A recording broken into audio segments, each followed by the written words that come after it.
Good afternoon, everyone. I am new here, and I went into every door off the plaza before I figured out the right door, and this is a lovely venue. I'm Betsy Cantwell, Elizabeth Cantwell. I'm the new president of Utah State University. I've been in Utah and in Logan for 2 months, which isn't very long in the scheme of things, although it feels like quite a bit of time. I won't describe myself too much, but I will say that I'm a mechanical engineer by training, and while I spent most of my operational career in aerospace building things that flew in space, I've also spent an enormous amount of my career at the intersection of human medicine and engineering, both in the space program, in the human space program, and then most recently, while I was at the University of Arizona, through kind of our capacity building to respond to pandemics. So I'm incredibly pleased that this event is already in place and that we already do this. Some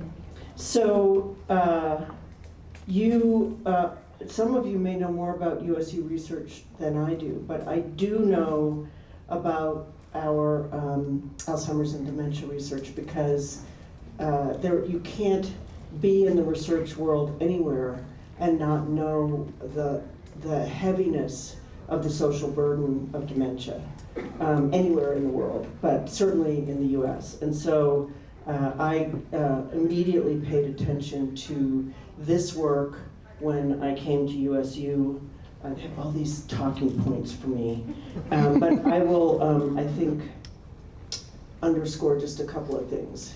As a land-grant university, and what that means in the modern world is that we seek the kinds of service opportunities that land grants were set up for in the 1800s in the 21st century. We seek them, we meet them, we go there. And this is a prime example of societal needs that land grants were established to go after. We have, I'm reading facts now since I'm not memorized, I'm not read in, but we have recently celebrated the 1-year anniversary of the Alzheimer's Disease and Dementia Research Center, which has already distributed $375,000 to support new and ongoing dementia research.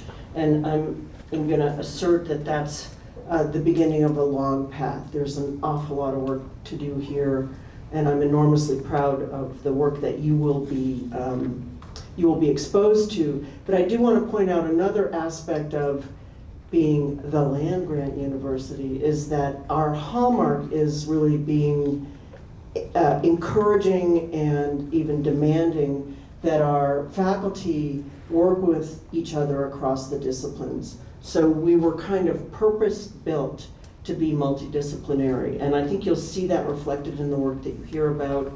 And it's caregiving and human dimension aspects, as well as the work associated with the diseases themselves. I would be remiss if I didn't thank our sponsors, whom I fully intend, for those of you that are here from Regents, to spend more time with. The Blue Plate research event, Regents Blue Cross Blue Shield of Utah, now my insurance. We've had a relationship for over 2 decades. That's the measure of value, is we've been working together for that long.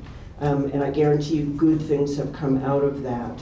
So our Regents representative and special guest today is Stephen Foxley, whom I haven't met, so is Stephen here? Thank you, Stephen. Sorry. We did not have a chance to shake hands and say hello, who's the Director of Public Affairs and Government Relations, and I'd like to invite Stephen up to give a few remarks. Thank you, everyone, and welcome.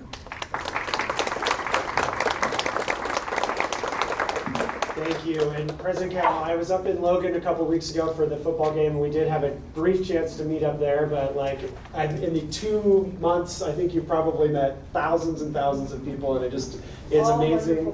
Yes, so I really thank you on behalf of Regents for coming out and doing this. We really appreciate the relationship that we have with the university, both as a provider and then being able to sponsor events like this and highlight the incredible research and collaboration that happens at the university. And in particular for us, and I think everybody recognizes just how important mental health is as an issue, and is certainly for us as a company. And one of the things we're looking at, kind of, you see mental health, people who have mental health disorders early in life they're more likely to have dementia and to also to be diagnosed with dementia at an early age. And then also, one of our real key priorities is focusing on caregivers and people who are helping individuals with dementia. And I'm just thrilled to hear today's presentation and to be able to continue this collaboration. And I think with that, I'm turning it over to you, Lisa. I don't need 5 minutes, so I need like 1. So I'm turning it your way. Thank you.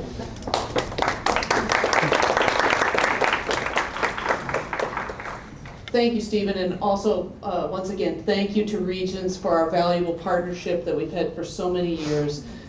We just think it's a great opportunity for us to partner with you to bring some of our outstanding research.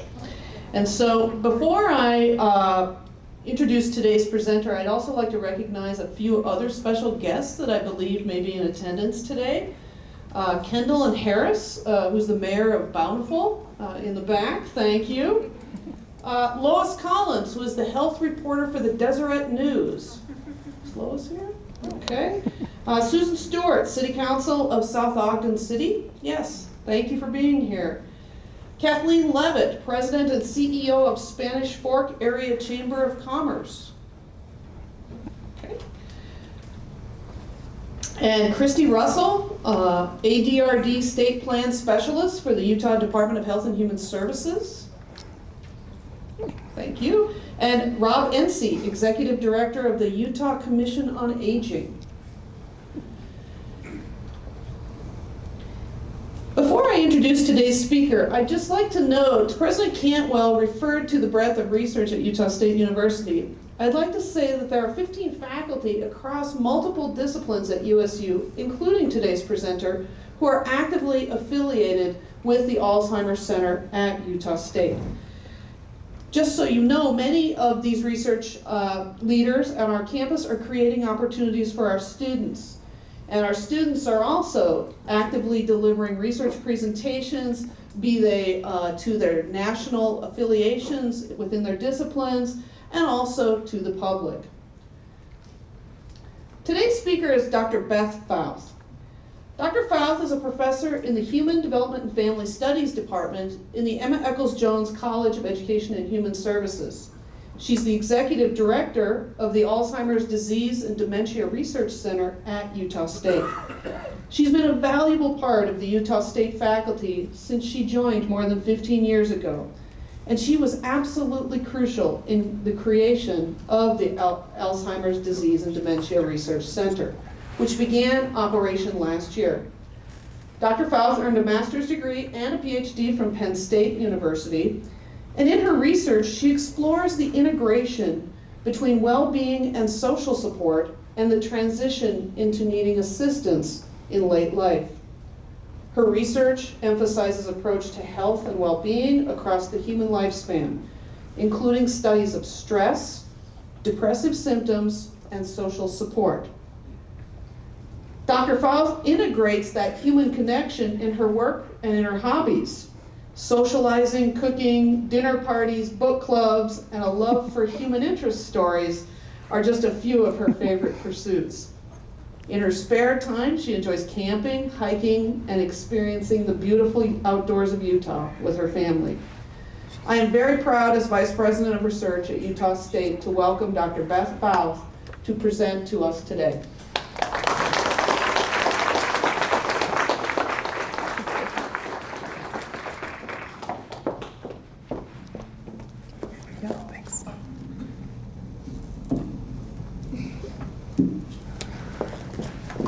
Great, thank you all so much. This is actually a really amazing experience for me. I appreciate the introductions.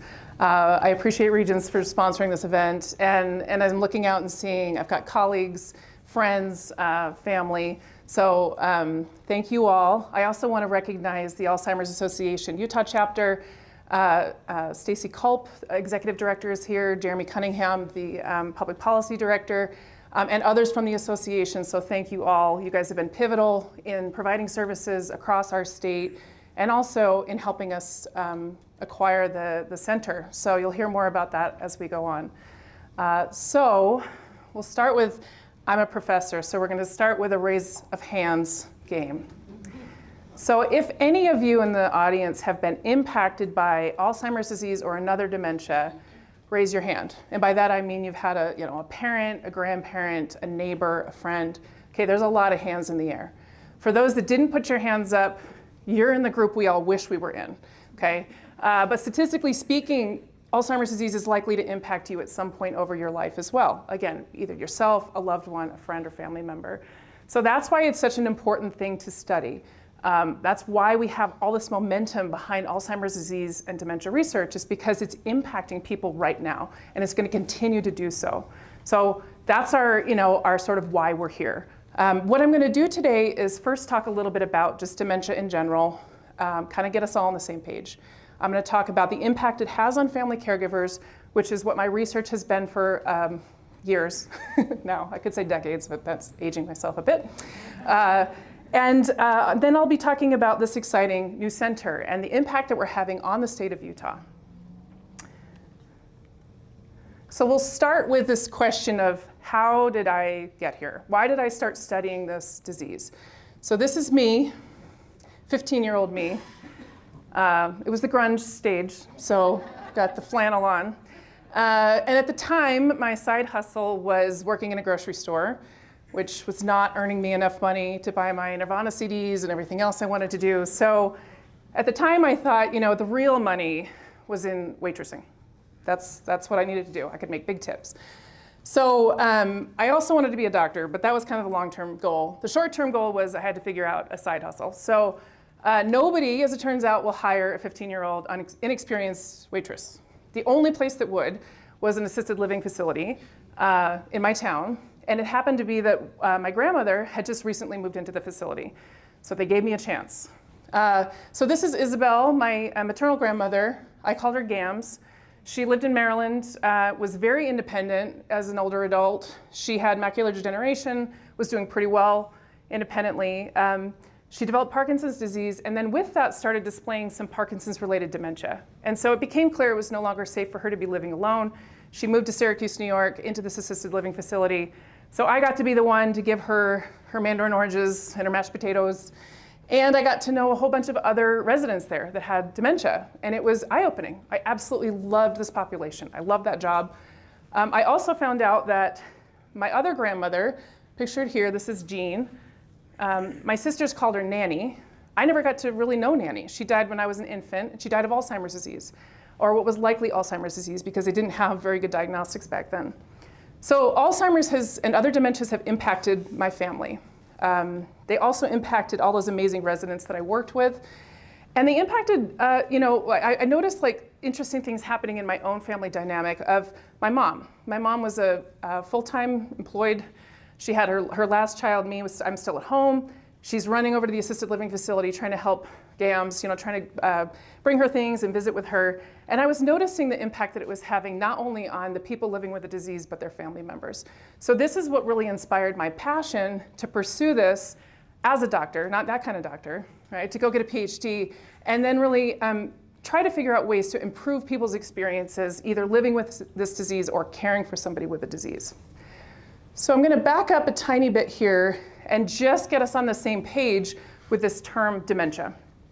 You've heard me using both the terms dementia and Alzheimer's disease, and so we'll just clarify what that is. So dementia is what we would call like an umbrella term. It's not in itself an underlying disease. There are many diseases that cause dementia, so they have this sort of common, you're looking at things like that lead to memory loss and loss of cognitive function, and Alzheimer's disease happens to be the most common kind. So the majority, 60 to 80% of all of our dementias are Alzheimer's. And so that's why we tend to use those terms interchangeably. But realistically, there's other kinds of dementia besides Alzheimer's. So we have Lewy body dementia, frontotemporal dementia. If you're aware, the actor Bruce Willis has recently been diagnosed with this specific condition, vascular dementia, and others. I mentioned Parkinson's. Not all people with Parkinson's will develop a dementia, but some do, including my grandmother. So when we talk about this, we sort of lump them together because a lot of the solutions that we have for care are going to be kind of helpful for all different kinds of dementias, not just Alzheimer's type. And this really needs to get our attention. So this is what's going on in the state of Utah. Globally, we're seeing increases in Alzheimer's disease and related dementias. But this is here in our state. And you can see that over a 5-year period, we have a 23.5% increase in the prevalence of Alzheimer's disease. So we have to start paying attention. This is impacting people in this room. It's impacting our state. Okay? And so the reason why we see these increases is not necessarily because there's some kind of environmental risk factor that's leading to more dementia. It's also that we have a very long-lived state. So we are proud that we have healthy older adults in our state, but when they live longer, it also puts them more at risk for age-related diseases like dementia. So that's partly why we see an increase in dementia here. The other increase is also good news. We have a lot of people that want to retire here. It's a beautiful state. And so as a retirement community, we get older people moving in and staying here, and then maybe living old enough where they develop a dementia. So that's the reason why we see this increase. But regardless of the reason, we have to start paying attention. We have to start doing something about this. So this is based off of a study that I did almost 10 years ago with an undergraduate student. This was data from Utah. And the reason why I show this slide is because when most people think of a dementia, they think about memory loss, and that is by far the most predominant symptom. But somebody with dementia is also going to be displaying other kinds of symptoms, and those symptoms can be pretty challenging for the caregivers. So this was a kind of a prevalence of symptoms study. We had a lot more than these 4 that are up here, but I just picked these for the presentation.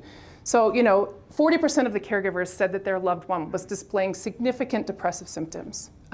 36% was saying that their loved ones were experiencing aggression, wandering behaviors. As you can imagine, these things are difficult for caregivers to deal with. The other thing that's kind of interesting about care is most family caregivers want to do the care. They sign up for it. They're happy to do it. They want their loved ones with them at home. So providing the care itself is not actually as stressful as when the person with dementia displays some resistive behaviors during the care. So this was another study. This was not using Utah data. This was based out of Pennsylvania and New Jersey. But what we were finding here was, again, caregivers were sort of happy to do even difficult care, feeding somebody, bathing them, dressing them. But when the person would resist, and so like a typical scenario would be they're trying to give their loved one a bath, their loved one starts resisting and becoming aggressive or agitated, that's really was one of the causes of stress for caregivers. The other interesting feature of Alzheimer's and other dementias is the length of care. It tends to be kind of a longer duration of care that needs to be provided compared to other terminal conditions. And so dementia caregivers might be providing care between 5 and 20 years. 20 years is unique. That's an especially long time. But even 5 years, if you think about losing the person, losing this relationship, grieving over that loss, dealing with memory loss, feeding, bathing, dressing, behavioral symptoms, wandering, agitation. This is a really difficult thing for many caregivers. Even though they want to do it, they're happy to be there, it's their preference, it's very difficult. An interesting feature of dementia caregivers is they also tend to do this alone. So there's something very kind of stoic about, I can do this, it's my spouse, it's my dad, I'm going to do it. This was an AARP national survey where they asked caregivers, had they received any help in providing care? And this was unpaid help, so other family members helping. 47% said no. They were doing it alone. That's a lot, okay? And that makes somebody particularly vulnerable if the person is requiring a lot of care. That means the caregiver is likely not leaving their house, not engaging in social activities, providing this kind of care. Same survey looking at the intensity of care. Quarter of the sample-ish, 27%, is doing low-intensity care. They're checking in on their parents, they're coming over a couple times a week, sharing a meal, maybe doing some heavy housework. But a third here is doing high-intensity or mid-intensity caregiving. That's the 24 hours a day, 7 days a week, or something very close to that. So again, this makes for a somewhat vulnerable population. These are older people themselves, Often they're caring for a spouse, or they're the sandwich generation. They've got kids like my mom, right? They have kids at home and they're caring for older parents. And so when we look at what families are doing, these graphs are really important. They're telling us that families are doing the vast majority of the work, and it's intense and somewhat challenging work, even if they want to be there. So this was kind of leading me down my research road. My initial early studies were about understanding stress, like what's causing the stress? Is it just the care? Is it the resisting care? What symptoms are particularly problematic for a caregiver? But then I really wanted to do something about it. It's really important to have this understanding of what's causing the stress, but it's also important to provide services and evaluate whether those services are effective. So the good news is interventions are helpful for caregivers. This was a Utah-based study. This was there was what was called the New York University Caregiver Intervention, or NYUCI, which had been very successful in Manhattan at alleviating caregiver stress. So the federal government basically said, we've got some stuff that works, don't rebuild it, just try to test it in a new place. So testing this in Utah. So this grant was basically designed to implement the NYUCI, and that program was where a caregiver would meet with a counselor one time, then bring in 4 meetings where their family would attend, and then a final meeting with just them. So it was 6 sessions in total, face-to-face with a counselor. And the evaluation of the program was very promising. It shows that much like in New York City, it worked in Utah. This is only 2 of the outcomes. There were many more that we looked at. But it's important to note that when family members attended these sessions with the caregiver would report increased satisfaction with support, meaning they felt like they were being supported, and then decreased family conflict. And family conflict can arise. If anybody's gone through a caregiving experience, there can be infighting within families about what's best for mom, who's gonna pay for it, why am I doing all the work, how come you don't let me help, right? There's often levels of conflict within families. But these kinds of interventions are great because they're showing us that we can improve the outcomes for caregivers. Since that project, I've moved into a slightly different direction with caregiver interventions, and something I'm really excited about. So acceptance and commitment therapy is an existing form of therapy that's typically done in person with a therapist. People call it ACT. And lucky for me, there's a lot of researchers at USU who are ACT experts. And I went to a presentation where one of them was talking about adapting ACT instead of with a therapist in person for online self-guided assistance. And my lights went off. I was like, that's what caregivers need. It's hard for them to leave their house. They need support. The other thing that ACT is really helpful with is it's teaching people to live with stress. It's actually not doing a whole lot to say reduce that stress in your life. The stress is here. You're gonna have to live with it more effectively. And that just really kind of hit hard for me with a caregiver's experience. And so ACT is a kind of a form of cognitive behavioral therapy. It includes some mindfulness training and focuses a lot on living well with stress, living according to your own values given a difficult and stressful situation. So typically done with a therapist, but now we were able to adapt this online, self-guided, and given to dementia caregivers. And this was a very small pilot study. It was funded by USU Extension. And so, smaller numbers really based off of a feasibility of, is this gonna work in this population? And again, very pleasantly surprised and happy. All of our outcomes, these are just 4, but all of our outcomes showed improvements. So if you look at the stage here, if you can't see my pointer, just looking at this first, this is when the caregivers were using the sessions. So we got before they used the sessions, while they were in session, the end of the sessions, and then we came back a month later and we said, okay, is it still working? And across all of our outcomes, we were showing that caregivers were actually responding much better to difficult symptoms, living better while they were in the intervention, and they were sustaining that after the intervention had ended. So to me, that's great. You don't have to keep supplying people with the intervention if they're doing well after it's over. So this is a direction that we are definitely moving in.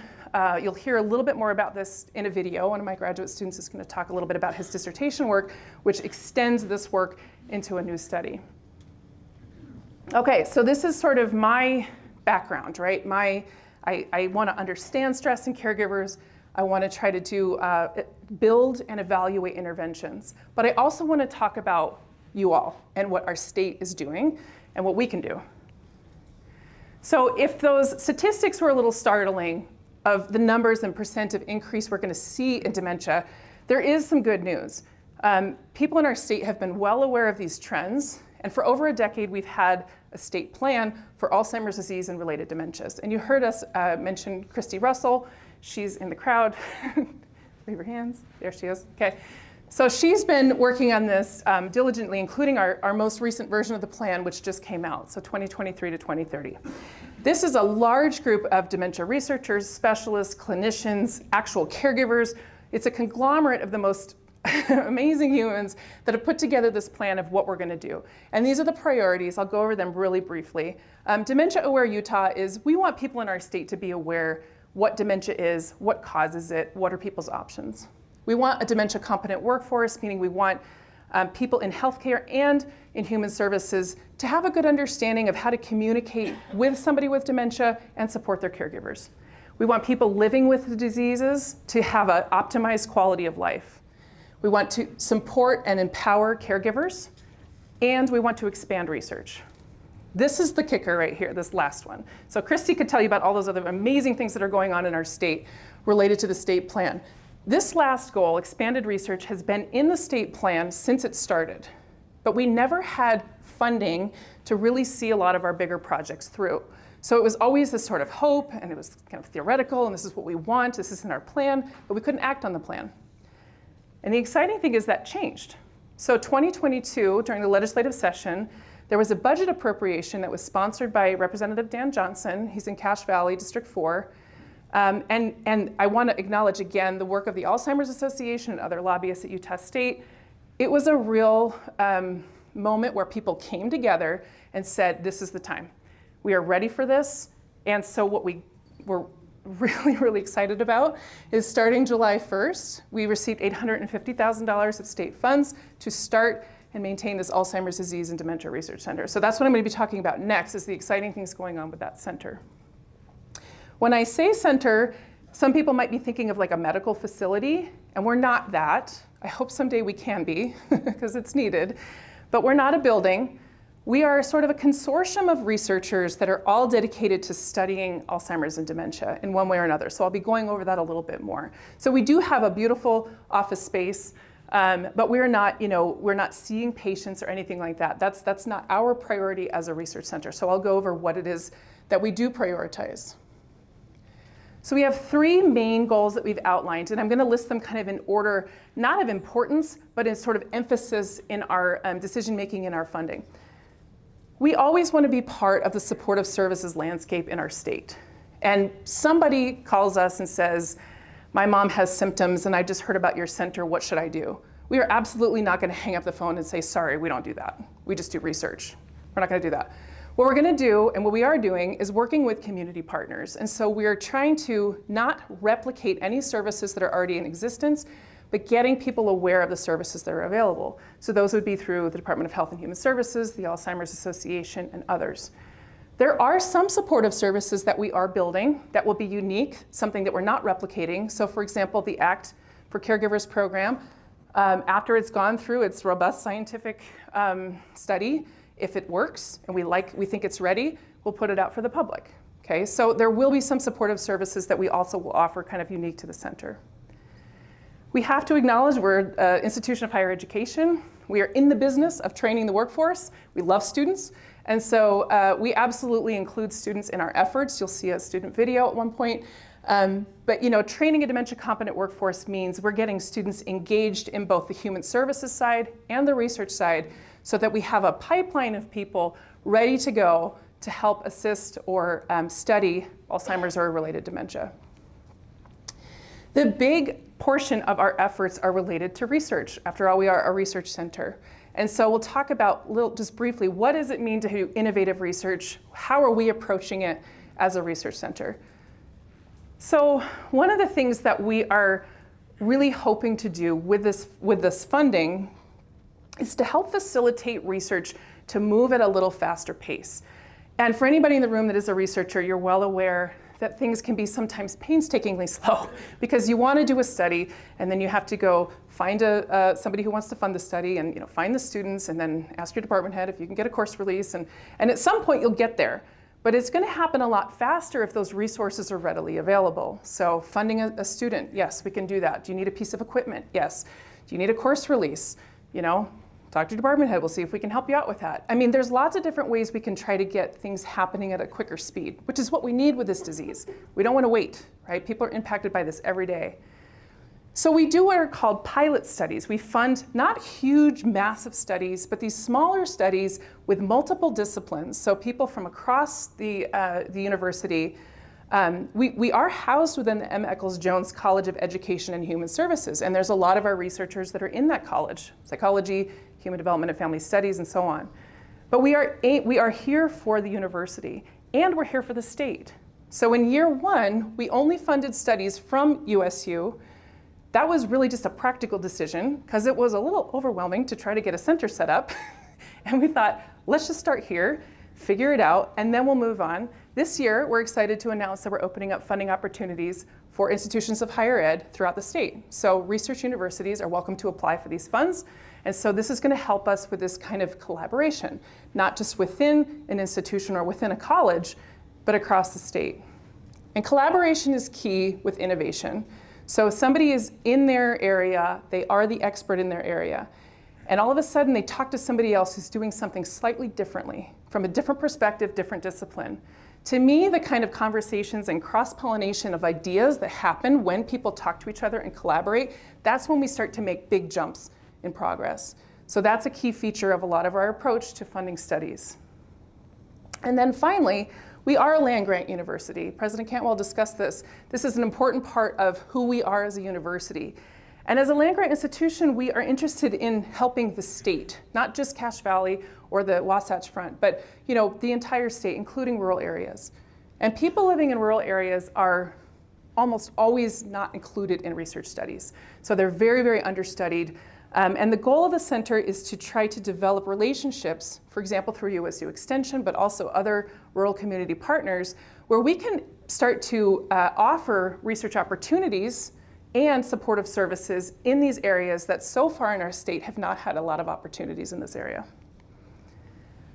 The other thing we need to be aware of is the national landscape, the federal landscape. So this is a graph from the National Institute of Health. These are just 5 of the main areas of diseases that the NIH funds. There's hundreds that they fund, but I just chose 5 here for this graph.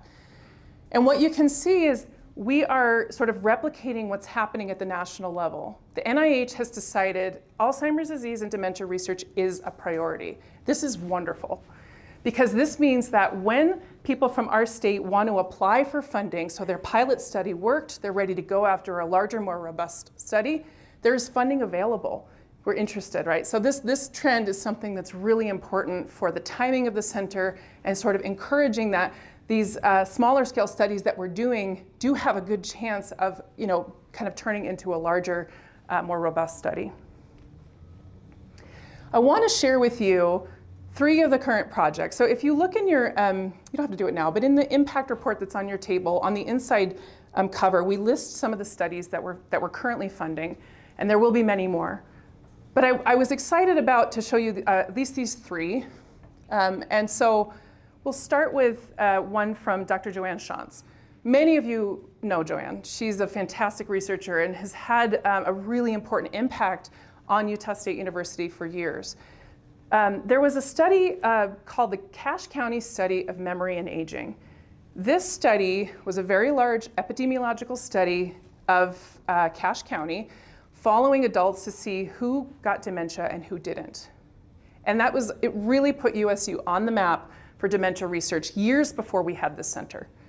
And Joanne was responsible for a study from the Cache County study. It was called the Dementia Progression Study. Once somebody had dementia, we followed that sample over time to say who declined quicker and why. And then we also interviewed their caregivers. So what she's going to be talking about is how this center is funding a new line of research related to the Cache County study. So we are interested in looking at what makes individuals' trajectories differ. So even if people suffer from the same condition like Alzheimer's disease, they have tremendous variation in how rapidly they decline. Some people have a really slow, indolent course, others have a real rapid decline. And we want to understand what is it about these individuals that differ that might help to enhance someone's quality of life, for example, if they have a slower decline. The population in the Cache County study is like 99.9% white. And what we've done is to ask the Alzheimer's Research Center for some funding to kind of expand the individuals that we can study. So we're collaborating with researchers at Brigham Young University. They are developing a Native Hawaiian Pacific Islander cohort.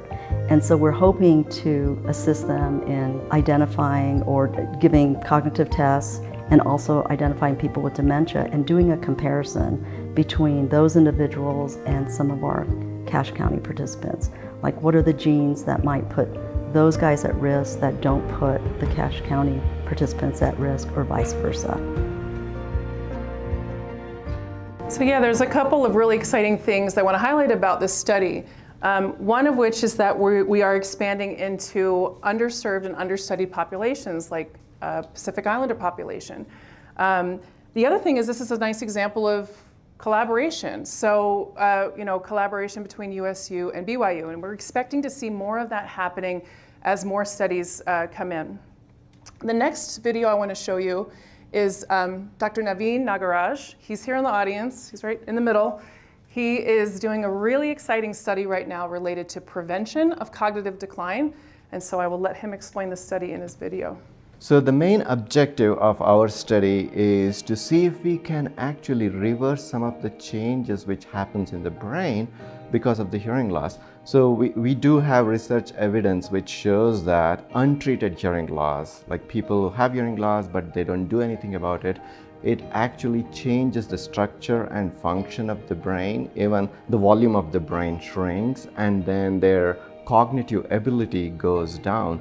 But what we are hoping to see is, by providing amplification through hearing aids, can we reverse or slow down some of these changes? Can we see more activities in the brain? Can we see people being more engaged in their social lives? Can we improve their quality of life? Those were some of the main reasons why we are conducting this study. What we have here on the left side is the brain activity with the use of hearing aid, and on the right side you see the activity without the hearing aid. What is surprising is, just within few hours of using hearing aids, we are seeing a lot more activities in the brain, especially in the temporal areas where you can see here clearly a lot more activities which are responsible for speech comprehension and memory. And on the frontal lobe here you can see more activity which is responsible for cognitive processing, attention, and things like that. So this is really promising, and we are excited to see these changes just by using the hearing aids for like few hours. So Dr. Nagaraj's research is, helpful in covering things like prevention. So we may not know yet if people with a hearing aid are going to develop dementia. That's a long-term study. But we certainly can look and see what does their cognitive activity look like. And if over the short term we're seeing more cognitive activity, that's very promising. There's lots of theories related to dementia that there's kind of a use it or lose it hypothesis. The brain needs to be engaged to be healthy. So again, we're really excited about this project. The last one that I'll present to you is a Ph.D. student of mine, Jacob Gossner. He is going to be talking about this next iteration of the ACT for Caregivers study. So when I showed you the data prior, that was a smaller pilot study, meaning we were really just trying to look at feasibility. Is ACT for Caregivers going to work? Are they going to like it? How are they going to respond to it? Jacob's dissertation study is actually a much larger scale study. It's a randomized controlled trial, so it's more scientifically rigorous. And what's interesting is it also includes qualitative interviews. So as participants are going through these ACT online programs, he also has some Zoom interviews he's doing with them to learn a little bit more about the details. What's their care experience like? How is ACT helping or potentially not helping? The work that I do is in conjunction with a few different researchers here at Utah State. We developed an online self-guided intervention for family caregivers for people with dementia. And so the program goes through 6 sessions that Caregivers don't have to leave their homes. They don't have to, find a set time to do it. Whenever they have, 20 to 30 minutes, they can just take a break, learn some skills, learn a little bit about dementia and about how to caregive more effectively, and then to go back into caregiving and have some really practical things they can do differently to then change the way that they're experiencing it, change the outcomes for the care receiver, and really just feel a lot more hope. One of the things that I've heard from multiple participants is just how grateful they are that someone is studying this and that there's resources that are accessible to the family caregiver. Because of course, there's lots of different interventions for family caregivers. There's a ton, but almost all of them require you to go somewhere at a specific time. And so really that online self-guided nature of the intervention, the reason we really focused on that is because we want caregivers to be able to do this whenever, wherever, even if they're not at home. When I first started as a research assistant as an undergraduate, I was literally doing data entry. So I would look at one file and I would put a 3 or a 1 or a 2 or whatever the number was into the Excel spreadsheet to prepare it for use in the statistics program. I had no idea if any of it was making a difference. And I think that because the Alzheimer's Disease and Dementia Research Center is so connected with these caregivers and with these people who are going through a ton of really challenging experiences, I think the benefit is that students get to see, hey, research can make a difference. So yeah, a couple things to highlight there again. The impact on students, they're learning vital skills for them to go out and become independent researchers of their own. We're also, it's a good example of how research is not always just for the sake of research. These are caregivers in this intervention are receiving services. They're receiving them for free. In fact, we're actually paying them to participate. So these are examples of things, I think that they talk a lot, there's a lot of impact here. There's a lot of different benefits to these 3 different kinds of studies across different populations. So just circling back here to our general goals. I hope that you've kind of seen that when we talk about this innovative research section, we're not approaching this from a one-size-fits-all approach. I would love if Utah State University could cure Alzheimer's disease. I'm absolutely on board with that. I would love to get myself out of a job, right? Oh, can't study it anymore. But right now, the reality that we're in is we need to focus on things like treatment and other things. We need to focus on research on prevention, on caregiving, on progression, and on quality of life. So again, we're taking a very broad approach to developing research, a lot of different irons in the fire at the same time so that hopefully we can have an impact in multiple ways. So what can you do? As you've sat here at the very beginning, I asked you to think about, your friends, your neighbors, your family members. There are things, even walking away from this presentation, that you can tell them, or if this is something that you're experiencing yourself, there are resources available. There's ways to interface with this center. So I'm going to just walk through very briefly. I promise you I will not click on everything on the website because I trust that you can do this on your own. But a couple of key things we wanted you to see today. You can fill out this contact form, or your friends can fill out this contact form and let us know they want to be on our newsletter, they want to stay informed about research studies, or they're looking for some supportive services. You can go to the resources tab. You can see Becca Schultz. She's also in the room. She's in the back. Becca is an Alzheimer's Association employee. She's housed at our center. She wants to talk with you. We have community partners listed here, the Utah Commission on Aging, Alzheimer's Association, and Department of Health and Human Services, and a video here at the bottom on how to communicate effectively with people with dementia. So we do have resources available that can help the public. We also have ways for people to interface with research studies. We have a research registry that was just approved.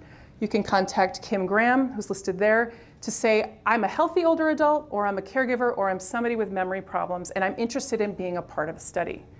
We also have our individual studies listed there. There's some flyers in the back. And then the last thing I wanted to show you is this gallery. You've seen some images walking in of families. We loved this experience we had a documentary photographer go in and take photos of 4 families in Cache Valley. They told us their story. We took some beautiful pictures. They're available online. And then for those that are interested in donating, what we're thinking about right now with donations is primarily student scholarships. So again, we really want to support students in their experience. both undergraduates and graduate students. So if this was something you were interested in, you could talk to our advancement board or go online. But overall, what we want to do is mostly focus on the people. So when you go online and look at those images, I want you to really sort of have that emotional feel that we had when we took these pictures. So these 4 families, these are wonderful families, caregivers and a person with dementia. This is Leonard and Nadine. And this is always a reminder for us of why we're doing this research. We are not doing research just because we're getting funding or we're excited that NIH thinks this is the next big thing to study. We're doing this research for people like Nadine and Leonard, and for everybody in the audience who raised your hand and said, I've experienced this, I don't want to have to experience it again, right? So this is, I think, just an important reminder for all of us and why we're so excited to have this opportunity for the state of Utah at Utah State University. So the website is available here on a QR code. It's also available on your handout on the impact report. You can scan that and have the website, and I believe now is the time for questions, and I will let Vice President Barreau help with all of that. So thank you.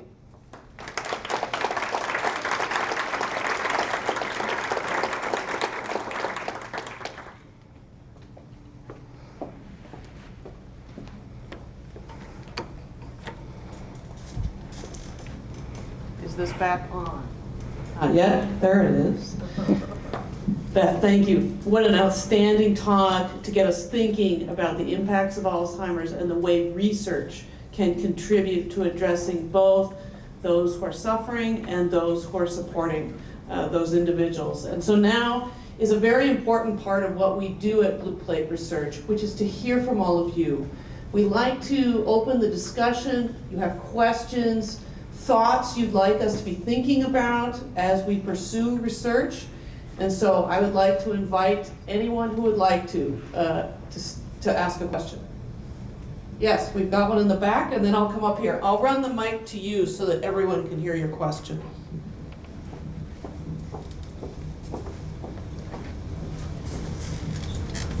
Thank you. Hi, my name is Candace. I'm the president of Psi Beta, which is honors psychology over at Salt Lake Community College. Thank you.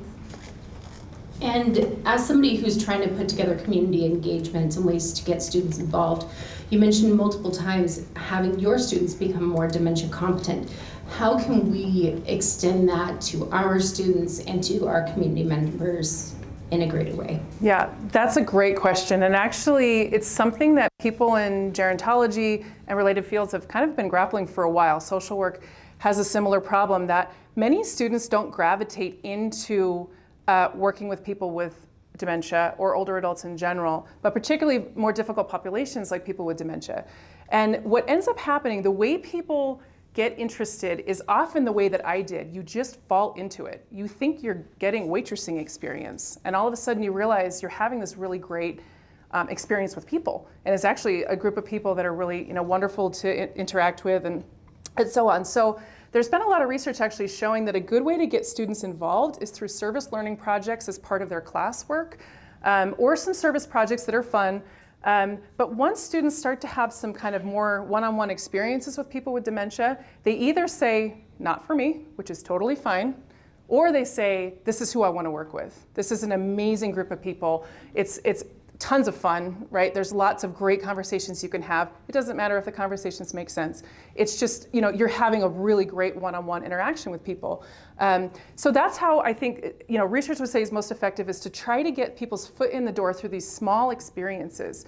And then, you will often also see students that, are saying, I had a grandma, or I had somebody I really cared about. They kind of come in through it that way.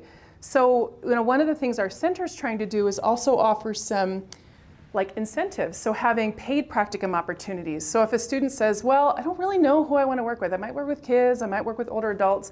Well, but this one's paid, so I'll go to that one. We actually get people having that experience. Again, they think they're just getting a paycheck, but they're actually having a really meaningful experience and identifying a population they want to work with. So it's a great question, and I think we should honestly keep the conversation open, because if people have identified ways to engage students with this population, we certainly want to hear about it. Great question. Good afternoon, Beth. I'm Jeremy Cunningham. I'm the Public Policy Director for the Utah Alzheimer's Association. You hit on some things about the future How do you see this playing out across the state of Utah, the work that you're doing currently? Maybe you could speak about that and future projects that you're looking at. Yeah, so I think what we're doing now is kind of some momentum that we've had for a while. And anybody here, I think, in aging services or dementia support would probably agree with this. We play pretty well in the sandbox together in terms of these kinds of different organizations that each have their own niche. We attend the coordinating council meetings together. We go to Utah Commission on Aging meetings together. We have a group of people who are really invested in this in our state. And so what I think is going to happen moving forward is just continued collaboration. So, for example, there was a large grant that we applied for with the Department of Health, the Alzheimer's Association, and the Alzheimer's Disease and Dementia Research Center, right? So those things coming together where we don't have to replicate what each other is doing, but we can try to work together to bring more resources in. I think that's what we'll be seeing more of. I think in terms of a research landscape, we're going to see more collaboration across institutions, which is great. So having people, at the University of Utah, BYU, et cetera, that are doing their work kind of within their own disciplines, within their own laboratories, but recognizing, there's an expert up at Utah State, or there's somebody at another university that I really need to talk to. And these kind of opportunities bring researchers together to have conversations, which then can facilitate, new and exciting ideas. So that's my short term. My long term is I hope we cure the whole thing. Quickly.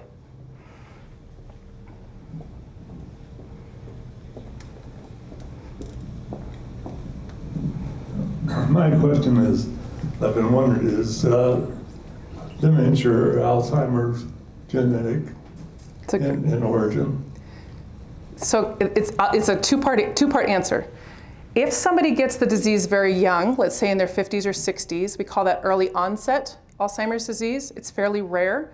That is very genetic. They have one of 3 different dominant genes that they will develop Alzheimer's disease. That's very rare. Most people are getting late onset or this typical Alzheimer's disease. There is genetic risk for Alzheimer's, late onset, but it's not nearly as similar as the early onset. So there's one gene in particular. It's called the ApoE gene, and you get there's different allele combinations that can put you more at risk or less at risk. And you can go get a genetic test to see if you have the high risk or low risk combinations. But even people with the 4-4 combination, so they have ApoE4, they have two copies of that, they don't always get dementia, or Alzheimer's disease. So it's complicated because there's sort of one fairly important gene, but there's also a lot of stuff that isn't genetic. And that's the piece that scientists have had a really hard time figuring out. Like, why would somebody who even has the 4-4 combination not get it? And why is that gene, like what other things are sort of triggering that gene to, or other genes to kind of turn on and make somebody more at risk? So I wish I had more answers about the environmental factors that prevent or sort of might add to your genetic risk. But right now, it's the late onset typical Alzheimer's disease is really only sort of partially genetic and not incredibly high genetic risk. But very good question. Yeah. Just a quick comment. I've always been proud that we are a land-grant university. A lot of people do not understand that. I do. I have, even in research when I went to school there. We're no longer just an agricultural state. We still are, and we have a great importance to that. Also, I like how we're spreading out. I guess that's part of this. I like what we've done with Nassau, some significant things. I'm really impressed with what I've seen tonight, and I think the older I get, and as I look around, some of us are, we're all getting older, isn't that interesting? And as I interact with folks that are getting older, how important it is. What I really like too is the collaboration. I like the collaboration with other departments. I happen to graduate in sociology, but I now have communication or whatever, it doesn't matter. But the collaboration within the community and within the college, but particularly with some of the other states, the other colleges. We have some wonderful colleges in the state, and we have a lot of wonderful other. But anyway, just a comment. I think it's something that's very significant. It could affect any of us, and I'm proud to say I'm an Aggie. Thank you. That was a great comment. Beth, I'll just ask as a quick follow-up, how are we building those connections between the universities? Well, the first step will be just in December, where we're offering our pilot grant program up to other institutions of higher education. And actually, if anybody in the room is a researcher or affiliated with a research university, it's on our website. If you go to the research section and then they say for researchers, our application's ready to go. We'll be reviewing applications in December. And we have a pretty flexible funding mechanism. So it's kind of nice. We're not restricted to only certain types of grants or certain types of equipment. We're actually kind of thinking of this broader and like, well, you tell us what you need, and we'll try to see if we can make it happen. So that's the first step. And I think that gets people talking. It gets people interested. But we're also, at a lot of statewide events, again, these sort of consortiums that our state already has, the Utah Commission on Aging and others, where we are already kind of getting the word out that this is here. And, the work that's being done across our state is amazing. We really are in a really impressive environment for Alzheimer's and dementia research. And I think that's only going to get better when people start realizing, oh, this person has that skill set. Man, that would be really cool if I could do that with my, my cells or the animal models or the computer models that I'm doing. So I think we're there. I think we're building towards it. Certainly in the second year will be a big kickoff. And I think we'll have lots more to report in our second year impact report, where we'll be seeing, hopefully other institutions engaged in some cross-collaborative projects. Hi, my name is Sam Dixon. I work at statistical consulting / CRO called Pentara. Sorry. And I had a question for you, which is, actually, I wanted to address one thing about the genetic risk of Alzheimer's disease. It's about 50% genetic, the late onset. And there actually is, besides ApoE, there are a number of other genetic risk factors. In fact, there are some polygenic risk scores out there. One of them being GenoRisk, which is commercially available, and you can just look up GenoRisk online and get a genetic risk assessment of Alzheimer's disease. But my question for you is, are you just focused on academic or nonprofit collaborations, or are you also open to industry collaborations? Okay, so that's a great question, and I'm glad you asked it. So as we're working on this sort of, again, building really from the ground up, again, year one, just USU. It was sort of like, we don't have all the contracts figured out, we don't have it. Year two, universities. So year two is just institutions of higher ed. I think we are absolutely working towards this collaboration with industry. It's in our state plan and our research goals, is to try to get partnerships, not just within academia, but with other organizations doing research. So not now, hopefully soon. Very good question. I was so glad. I thought you were going to ask me questions about statistics. I was like, don't do that. Thank you. So, my name is Mary Beth Rains. I'm a clinician. I'm a licensed clinical social worker and marriage and family therapist, and so I work with people whose families have dementia or Alzheimer's, as well as some in my extended family. And so, is this ACT program that's supportive for caregivers currently present for anybody who wants to learn? So how does that? Yeah, I'm actually glad you said that, because I forgot to plug. There are active research studies right now, ACT for Caregivers being one of them. Our flyers are in the back, and the link for that study is online. Our goal is to only put out a supportive service if it's been vetted scientifically, rigorously, to say it's working. It's not like we think it works, it should work, a little bit of baseline data said it could work. No, we're going to test it, and we're doing that right now. So that people who want to engage with ACT for Caregivers can enroll in that study. It'll be open enrollment through probably October of this year. At that point, we'll probably shut it down so that Jacob can graduate, get his Ph.D. But in the pipeline is a public-facing ACT for Caregivers that we're hoping to have up sometime within the next academic year on our website. That would be available to the public, not as part of a research study. So just, you don't have to fill out the forms, you don't need to be interviewed, just come and take this online self-guided program. So that is in the works, and some of the funding from our center is going towards developing that right now. So we're not waiting until the dissertation's done before we start that. We have the 2 projects ongoing. That's a good idea. Thanks, thank you.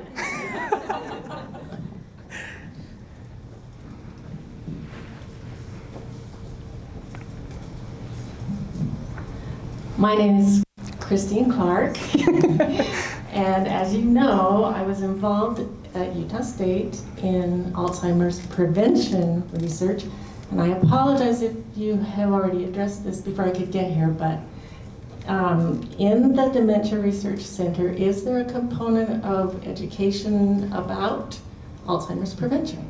Yeah, so right now we are utilizing the wonderful resources of the Alzheimer's Association for that.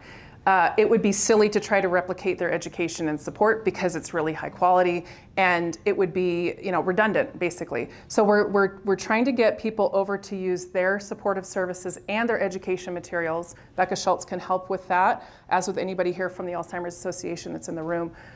So that's our start. If we do identify that there's some issue related to prevention or intervention that's not covered, that's where we'll step in and say, okay, we're comfortable developing that, because that would be money well spent and time well spent to do something new. But right now, yeah, we're trying to connect people up. The Department of Health and Human Services is another one. They have support groups and other education programs. So right now we're trying to get people to use the existing services because there's no need to redo what's already being done really well. Well, especially with the resource of the Cache County Study on Making. Exactly. And all of that, so. Yeah. There's a lot out there, but I just wondered if that was a specific component, but that's a good way to go. Yeah, thank you. I believe I saw one other hand near the front. Yes, thank you. Great presentation. My question is trying to bring it all together. The goal here is for this is a question, the caregivers to improve their caregiving, and then the result of that to actually give the people with Alzheimer's a much better quality of life and thus live longer? Is that? So with those ACT studies and the other caregiver intervention studies, yeah, some of these interventions, the first one that we talked about, had a lot of educational components, how to bathe somebody, what to do when these symptoms arise, and so on. The current studies that we have are actually mostly about helping the caregiver just manage their own stressful experience. When a caregiver is stressed, somebody with dementia reads that, and there can be an exacerbation of behavior symptoms, and it also just makes the experience just less enjoyable. When somebody says, I have stress, that's not going to go away because my loved one has dementia, but I can live with that stress in a healthier way, then it does improve the environment for the person with dementia as well. So the goal is really to sort of care for the caregiver in this ACT study.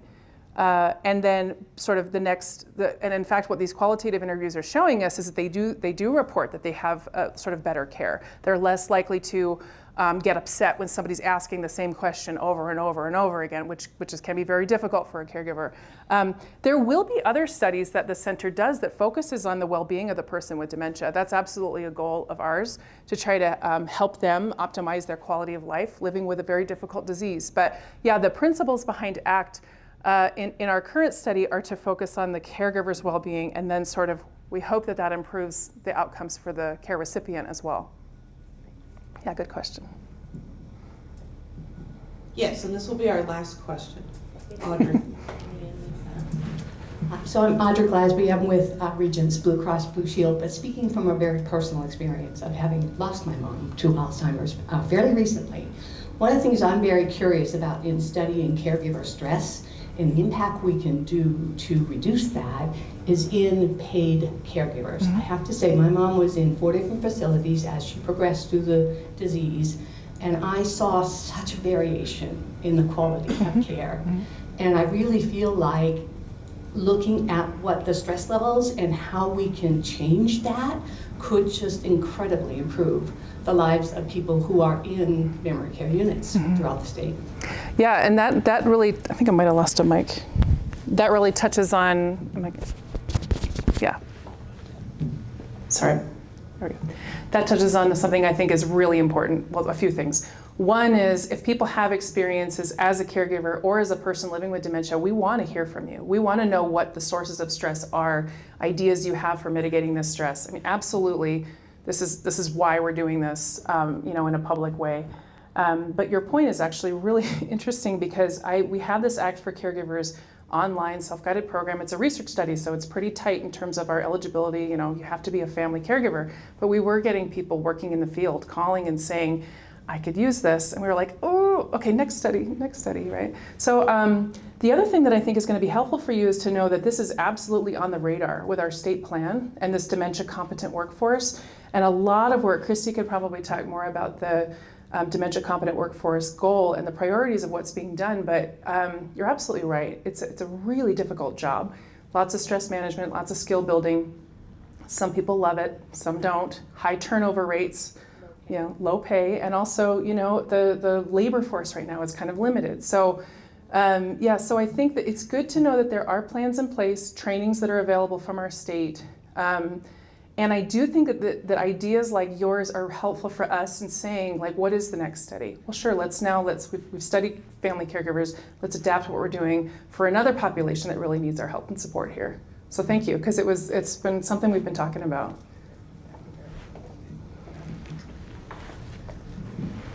Wow. I think we've been given much to think about, new resources, new ideas, new research that's going to be taking place at USU related to Alzheimer's. And so with that, I want to just have all of us thank Beth one more time for an outstanding presentation.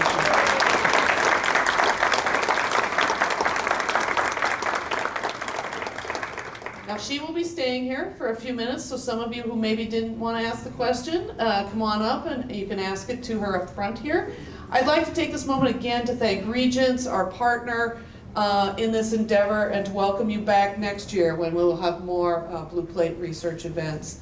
Finally, we're an academic institution. We always want to learn from what we're doing. There's a survey on your table. If you could just take a moment and jot down your thoughts, that would help us to continue to improve these presentations. And with that, thank you for your time today. Thank you for your active participation, and have a nice afternoon.